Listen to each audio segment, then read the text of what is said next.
And look, we're really excited to be here, obviously, and really proud of our team and how they approached every day.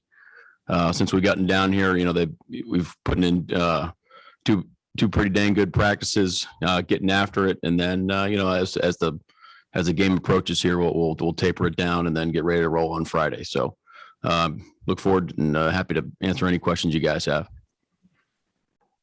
All right, first question we'll go with Anthony Dasher from UGA Sports. Go ahead, Anthony. Mike, good to see you again, man. It's been a while. Hey, how's it going, man? Doing well. Look, obviously, I got to ask you about those days in Athens. You were the guy running I believe it was the defensive scout team, back in the day. Kind of what you remember about those times. Sure. We were doing everything. We were setting up tables for dinner. You name it. Back then, we didn't have iPads, so we had the playbooks, and I remember just having a really, really rough relationship with the printer. But yeah, those were great days, man. I mean, just learning from Coach Rick and Coach Grantham and Coach Bobo, and really just what makes an organization tick. How does it go? Just being in it on the ground floor, doing anything you can to help the team win was really valuable. There are great people in that building, and it was a great experience for us. Okay, next question's from Seth Emerson. Go ahead, Seth. Mike, on that vein, I guess when your Georgia days were over, can you, talk about briefly, I guess you were thinking about getting out of the business, but then you got the right connection, and how important that was to put you to where you are now. Wow. Yeah, that was, it was the spring of 2013. And, I had signed a contract with KPMG, and I was fortunate enough. I think Coach Rodney Garner actually recommended me to the one of the Ravens scouts. And that kind of worked up the food chain there, and was just really fortunate that John Harbaugh was looking to start an intern program, and I was able to kind of go through that process, and really fortunate enough that actually Jay Harbaugh, our coach here, he was one of the guys that kind of helped set the whole thing up. So just extremely fortunate. Talk about just luck of the draw, and man, am I blessed that happened. So otherwise we wouldn't be sitting here. And next question for Mark Schleybaugh. Go ahead, Mark.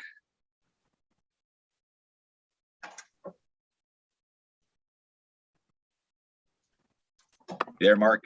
Yeah, sorry, Mike. Hate to keep going down this road, but what was your parents' reaction, your mom and dad's reactions when you said you wanted to go into coaching instead of the business world? Man, my parents, have been awesome. I mean, really, with both my siblings, once you kind of tell them that what you want to do, they want to see you go after it. They were more interested in how I was going to do it rather than what I was going to do.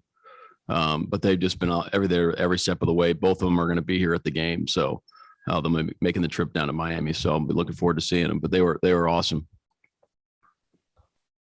Next question for Ryan Zook. Go ahead, Ryan. Hey, Mike, Ryan Zook with MLive. When you look at JT Daniels and Stetson Bennett, what are some similarities and differences you see between them? Oh, shoot. I mean, both have both have great command of the offense, and how the offense is set up. They're very similar to our football team. They play complementary football. They know where to go with the ball. The system is really complementary. They really make you defend the entire width of the field. And then with their play action on first, second down game, they can get the ball to their guys who, don't lack speed, at any position, and get it to them really any part of the field. So they both do a great job. Stetson, he's probably a little bit more willing to take off when the play breaks down. But other than that, they're both really good players. Okay, next question for Andrea Adelson. Go ahead, Andrea. Hi. With the way that David and Aiden have played for you guys this year, it feels like they have a special chemistry, and I'm wondering how you were able to see that develop either through the off season or through the course of this season. Yeah, that's a great question. Aiden has had the same approach since probably since he's been here, definitely the year that I've seen him. And then, to see David's growth over the year that, since I've known him, It's been really impressive, and it's a tribute to him.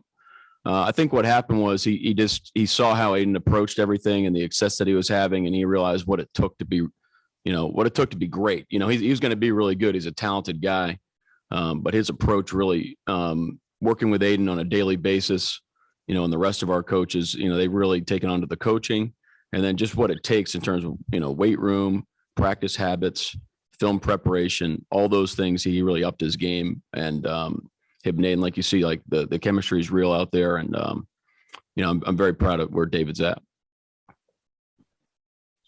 Okay, next question for Mark Weiser. Go ahead, Mark. Hey, Mike, Mark Weiser, Athens Banner Herald. Take me back to coaching the Cedar Shoals 9th grade team. How did coaching at that level of football develop you into the coach you are now? And do you remember any details of that season? Oh, absolutely. Man, that was a great year. That was probably the most fun I've had coaching probably up to this year. I mean, that was a blast. I mean, I remember Wednesday night mop nights. You wouldn't know what guys would show up to practice sometimes, but talk about great people in that building. Coach Xavier Smith really, really taught me a lot, really more about life and just how to be a man, and how to grow up and how to mentor people, and had some great relationships with some of those players still to this day. Obviously Coach Smith is a mentor of mine. We were just texting actually probably a day or two ago, but that was a great memory, man. We would have, we'd have our games Thursday nights and then go see the friends and let them know how we did. I think 5 of the 6 games we had shutouts, so I'm still pretty proud of that. And next question for Dennis Dodd. Go ahead, Dennis. Hey, Mike. Congratulations for getting here. I get that it's Michigan and it's a defensive coordinator position, but why was this a better career move now? Coming off a 2-4 season, everything else, than being a position coach in the NFL for a pretty successful franchise. Yeah, that's a great question. I didn't really think about all the extra 2-4 thing, hot seat. Quite frankly, I didn't really know about it. I mean, I knew Coach Jim Harbaugh, and like you said, Michigan and the reputation that this university has, and I mean, it was honestly, it was pretty simple. And then just personally, my personal goals was I always wanted to be a defensive coordinator at any level, and I mean, this is big time football. It doesn't get any bigger than this, So if you want to do it at the biggest stage and have an impact on an organization, then this is the place to do it. So very thankful that Coach gave me this opportunity. And I mean, this is, as you can see, I mean, it's kind of like you got to pinch yourself that I'm looking down here at this microphone, it says Orange Bowl. It's kind of hard to believe that we're here, but it's been a great experience. And just again, really, really thankful for taking a chance on a guy like me. And next question for Zach Shaw. Go ahead, Zach. Mike, you guys have faced some pretty good receivers. I don't know if you faced a tight end like Brock Bowers. What makes him such a tough cover, and where do you think this defense is in terms of being ready for a tight end like that? Yeah, Brock is a heck of a player, man. He is really dynamic. I mean, the thing that they do with him is he really plays every position. He'll play the Z, the Y, the X, the move guy, the down guy. They'll give it to him on reverses, screens. I mean, it's pretty impressive, and tribute to their coaching staff for putting him in positions to affect the game. The difference between a tight end and a receiver is that the receiver, you can build some things where to find him, where he's at, and try to get, multiple guys on him. Tight end, it's a little bit more difficult. I guess it's just not the same, if that makes sense.